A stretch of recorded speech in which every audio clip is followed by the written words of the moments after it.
Next question है magnification का। यहाँ पर हमें मैग्नीफिकेशन गिवन है कि किसी की मैग्नीफिकेशन है, like solution will be, magnification है यहाँ पर -2। -2 का मतलब क्या है ये पहले तो हमें एक्सप्लेन करना है। -2 का यहाँ पर ये मतलब है, माइनस का मतलब यहाँ पर ये बता रहा है लाइक दिस कि ऑब्जेक्ट अलग डायरेक्शन में, इमेज अलग डायरेक्शन में। ऐसा कब होता है? ऐसा सिर्फ कनकेव मिरर के केस में होता है।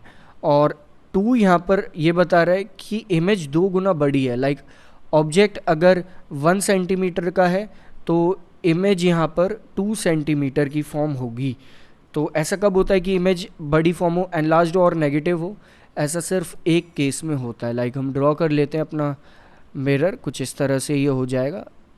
लाइक हमारा ये मिरर है और ये हमारी प्रिंसिपल एक्सिस हो जाएगी कुछ इस तरह से, लाइक दिस। ये एक प्रॉपर प्रिंसिपल एक्सिस हो गई।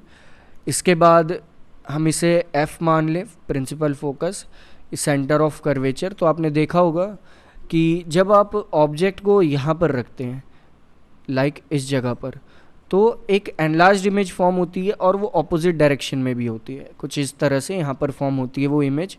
रे डायग्राम आप कंप्लीट कर सकते हैं। तो वो वाला केस है, ये चीज़ हम यहाँ से एक्सप्लेन कर सकते हैं फर्स्ट। नेक्स्ट हमसे एक आया, if the object distance is 20 centimetre find the image distance. यहाँ पर इमेज का डिस्टेंस हमें बताना है। तो एक तरह से हमें यहाँ पर u गिवन है, दैट इज़ -20 सेंटीमीटर। तो आपको -20 सेंटीमीटर है, माइनस तो आपको पता ही है अब कि ये माइनस क्यों है। नेक्स्ट v हमें यहाँ पर कैलकुलेट करना है कि v क्या होगा। तो मैग्नीफिकेशन अगर देखें, ये क्वेश्चन का फर्स्ट पार्ट हो जाएगा, लाइक दिस। मैग्नीफिकेशन होता है इक्वल -v/u के। तो एक तरह से अगर मैग्नीफिकेशन -v/u के इक्वल होता है तो मैग्नीफिकेशन तो हमें पता ही है कि वो -2 है, इक्वल -v डिवाइडेड बाय -20, क्योंकि u यहाँ पर -20 है। तो एक बार तो माइनस से माइनस कट कर देंगे, लेकिन जब ये 20 -2 में मल्टीप्लाई होगा तो v हमारा आ जाएगा -40 सेंटीमीटर। सो हम यहाँ से v भी कैलकुलेट कर pi by using the magnification का यूज़ करके। अब आप इस मिरर का देखिए, यहाँ पर है v यानी कि 40 सेंटीमीटर, यहाँ पर है ऑब्जेक्ट यानी कि 20 सेंटीमीटर, माइनस है मतलब इमेज भी लेफ्ट साइड में है।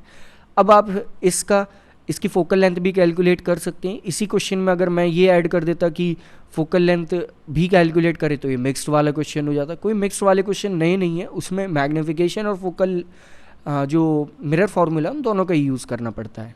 नेक्स्ट फर्स्ट पार्ट तो हमने कर लिया।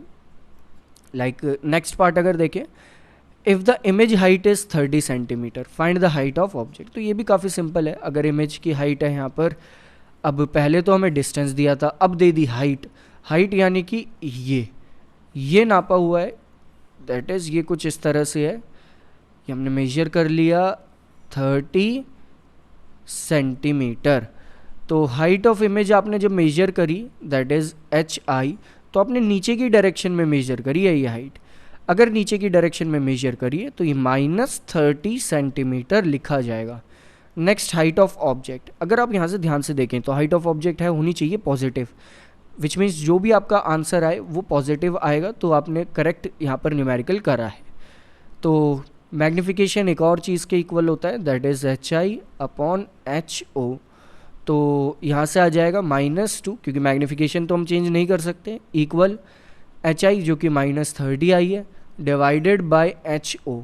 सो HO यहाँ से आ जाएगा -30 डिवाइडेड बाय -2, माइनस से माइनस कैंसिल आउट। तो हाइट ऑफ ऑब्जेक्ट आ जाएगी, यहाँ पर 30 को 2 से डिवाइड भी कर देंगे 15, तो हाइट ऑफ ऑब्जेक्ट आ जाएगी 15 सेंटीमीटर।